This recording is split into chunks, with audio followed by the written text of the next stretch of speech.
O Nazareno terminou sua conversa prometendo-lhes que ainda lhes deixaria muitas instruções e lições, antes de voltar ao Pai. Porém os discípulos acabaram por não compreender o que ele dizia. No final, nenhum se atreveu a fazer uma só pergunta. Uma vez concluída a conferência, chamando de parte Lázaro, que me acompanhara à casa de Simão, Cristo recomendou-lhe que fizesse os preparativos necessários para deixar Betânia. Jesus, o ressuscitado, e todos nós sabíamos que, depois do milagre, o sinédrio discutirá e chegará à conclusão de que Lázaro devia ser também eliminado. De que servia prender e executar o galileu se ficava com vida o seu amigo, testemunha de exceção do milagroso acontecimento. Este pensamento, não destituído de lógica, levara os sacerdotes a planear uma ação paralela, que culminasse com a prisão de Lázaro. O meu amigo obedeceu e uns dias depois fugia para a povoação de Filadélfia, na zona mais oriental da fértil Pereia. Quando os guardas do sinédrio vieram para o prender, só Maria, Marta e os seus criados estavam em casa.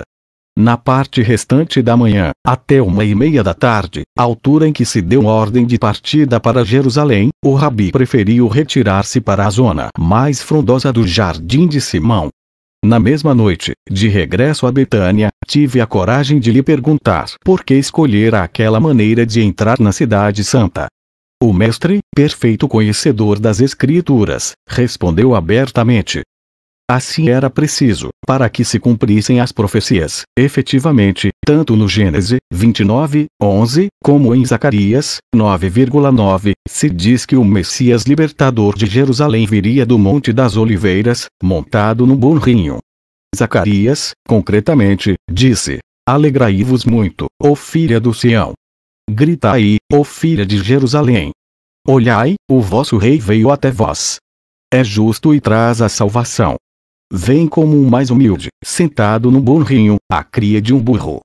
Pela hora sexta, o meio-dia, depois de um frugal almoço, Jesus, que tinha recuperado o excelente bom humor do dia anterior, pediu a Pedro e a João que seguissem à frente até a povoação de Betfagé. Quando chegardes à encruzilhada dos caminhos, disse-lhes, encontrareis presa a cria de um asno. Soltai o burrinho e trazei-o. Mas, Senhor, argumentou Pedro com razão, e que devemos dizer ao dono? Se alguém vos perguntar a razão por que o fazeis, dizei simplesmente: o mestre tem necessidade dele. Pedro, muito habituado já a estas situações desconcertantes, encolheu os ombros e partiu para Betfagé. O jovem João, o rapaz silencioso, quase taciturno, deveria andar pelos 16 ou 17 anos, magro como um caniço e de olhos pretos como o carvão, permaneceu ainda uns instantes contemplando seu ídolo. No seu olhar adivinhava-se a surpresa e um certo temor. O que estava planejando o mestre? De repente, reparou que Pedro já se encaminhava para a saída e, dando um pulo, correu em perseguição do amigo. A essa altura, David Zebedeu, um dos mais ativos adeptos de Cristo, sem nada dizer ao mestre nem aos 12, tivera a genial ideia de se meter a caminho de Jerusalém, na companhia de outros crentes. Começou a avisar os peregrinos da iminente chegada de Jesus de Nazaré. Aquela iniciativa, como depois ficou demonstrado, ia contribuir decisivamente para a entrada triunfal do Mestre na Cidade Santa. Além das centenas de hebreus que, como todos os dias, tinham acorrido a Betânia, milhares de habitantes de Jerusalém e dos recém-chegados para a Páscoa tiveram conhecimento da presença daquele Galileu, que fazia milagres, e com coragem para fazer frente aos sumos sacerdotes. Não foi preciso esperar muito tempo. Pela 1:30 da tarde, Pedro e João reuniram-se à comitiva, que os esperava, já fora da aldeia de Lázaro. Tal como o mestre dissera, quando o voluntarioso Pedro chegou a Betfagé, lá estavam os animais, um asno e a sua cria. A verdade é que conhecemos a povoação e as suas pessoas, todos fervorosos adeptos de Jesus, encontrar nas suas ruas os mencionados jumentos e convencer o dono a que emprestasse um deles ao rabi não podia ser considerado como um ato milagroso. Aquela, pelo menos, foi a minha impressão. Se em alguma coisa Betânia e Betfagé se distinguiam das restantes povoações de Israel era precisamente naquilo. no profundo afeto e na férrea fé dos seus habitantes por Cristo. Lázaro confessou-me que estava convencido de que aquele milagre do Nazareno, possivelmente um dos mais extraordinários de quantos levou a cabo durante a sua vida pública, tivera por palco Betânia, não para que as pessoas das suas aldeias acreditassem, mas antes porque já acreditavam. A teoria não era má. Cidades e povoações muito mais importantes, casos de Nazaré, Cafarnaum, Jerusalém, etc., tinham repelido Jesus. O caso é que, segundo contou Pedro, quando este se dispunha a soltar o jumento, apareceu o dono. Ao perguntar-lhe por que fazia aquilo, o discípulo explicou-lhe para quem era e o hebreu, sem querer saber mais, respondeu: Se o vosso mestre é Jesus de Galiléia, levai-lhe o burrinho. Ao ver o pequeno asno, de pelo pardo, apenas com 1 metro de estatura e possivelmente da chamada raça silvestre, muito vulgar em África e no Oriente, quase todos os presentes fizeram a mesma pergunta. Para que precisaria um mestre daquela dócil cria de asno?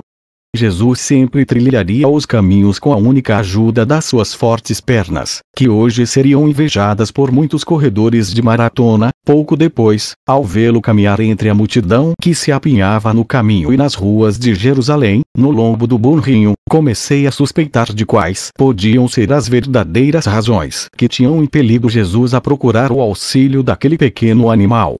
O mestre, sem mais demora, deu ordem de partida para Jerusalém. Os gêmeos, num gesto que Jesus agradeceu com um sorriso, estenderam os mantos por cima do burro, agarrando pelo cabresto enquanto aquele gigante montava escarranchado. O Nazareno agarrou a corda que fazia às vezes de rédeas e bateu levemente no asno com os joelhos, incitando-o a avançar.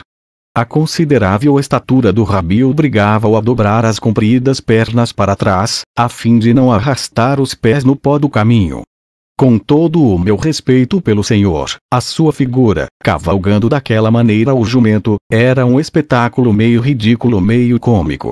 Pouco a pouco, fui-me apercebendo que aquele, precisamente, era um dos efeitos que o mestre parecia pretender.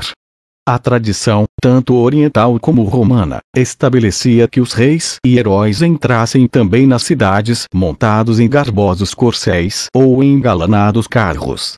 Algumas das profecias judaicas falavam, mesmo, de um rei, um Messias, que entraria em Jerusalém como aguerrido libertador, sacudindo de Israel o jugo da dominação estrangeira. Mas, que gênero de sentimento podia provocar no povo um homem de semelhante estatura, no lombo de um burrinho? Sem dúvida, uma das razões para entrar assim na cidade santa tinha de ser procurada numa ideia intencional de ridicularizar o poder puramente temporal. E Jesus ia consegui-lo, de início. Tanto os homens do seu grupo como as 10 ou 12 mulheres escolhidas por Jesus, e que se tinham unido à comitiva, ficaram desconcertados. Mas o mestre era assim imprevisível, e eles amavam-no acima de tudo. E assim aceitaram o fato com resignação. O próprio Jesus, com as suas constantes brincadeiras, contribuiu, não pouco, para desfazer os receios dos seus fiéis adeptos. Eu próprio me vi surpreendido ao observar como um nazareno se ria da sua própria sombra. Aquele ambiente festivo foi se intensificando à medida que nos afastávamos de Betânia. Uma multidão que não se poderia calcular fora se juntando de ambos os lados do caminho, saudando, vitoriando e reconhecendo Cristo como o profeta da Galileia. Os 12, que rodeavam estreitamente o rabi, tanto Pedro, como Simão, o zelota, Judas Iscariotes e mesmo o próprio André, tinham tomado precauções, e as suas espadas tinham voltado às faixas, estavam estupefatos. O seu medo inicial pela segurança do chefe e do resto do grupo foi se dissipando à medida que avançávamos. Centenas, talvez milhares, de peregrinos de toda a Judéia, da Pereia e até da Galiléia pareciam ter se tornado repentinamente loucos. Muitos homens se despojavam dos seus roupões e estendiam-nos no pó do caminho, sorrindo e mostrando-se encantados à passagem do burrinho. Como uma só pessoa, mulheres, crianças, velhos e adultos gritavam e repetiam sem cessar: Bendito o que vem em nome do Divino! Bendito seja o reino que vem do céu! Tal como supunha, as pessoas não gritavam os conhecidos Hosana pela simples razão de que esta exclamação era um sinal ou pedido de auxílio, segundo a etimologia original da palavra judaica. Quero crer que aquele mesmo calafrio que me percorreu as costas e me fez tremer foi também experimentado pelos apóstolos quando, espontaneamente, muitos daqueles hebreus cortaram ramos de oliveiras, saudando o mestre, lançando a sua passagem as flores violetas dos cinamomos e queimando, mesmo, os ramos desta árvore, de modo que um fragrante aroma se espalhou pelo ambiente. Sinceramente, nenhum dos adeptos de Cristo podia esperar uma recepção como aquela. Onde estavam as ameaças e a ordem de captura do Sinédrio? Algumas mulheres erguiam os filhos, pondo-os nos braços do Nazareno, que os afagava sem cessar. O coração de Jesus, sem nenhum gênero de dúvidas, estava alegre. Mas, para minha surpresa, quando tudo fazia pensar que a comitiva seguiria pelo caminho habitual, aquele por onde fora, para me dirigir a Betânia, Jesus e os 12 viraram à direita, iniciando a subida da ladeira oriental do Monte das Oliveiras. Eu não tinha reparado naquela íngreme e pedregosa caminho que, efetivamente, servia para encurtar caminho. Poucos metros depois, Jesus saltava agilmente do burrinho, continuando a pé a subida até o cimo da Montanha das Oliveiras. A chuva havia muito que tinha passado, embora o céu continuasse com umas negras e ameaçadoras nuvens. Enquanto o grupo se adelgaçava, caminhando praticamente em fila, um atrás do outro, por entre as plantações de oliveiras, senti um sobressalto no coração. Embora o módulo se encontrasse na cota mais alta do Monte das Oliveiras e em cima de uns penhascos onde não tínhamos visto caminho alguma, havia sempre a possibilidade de os participantes naquela agitada manifestação de júbilo poderem penetrar na faixa de segurança do berço.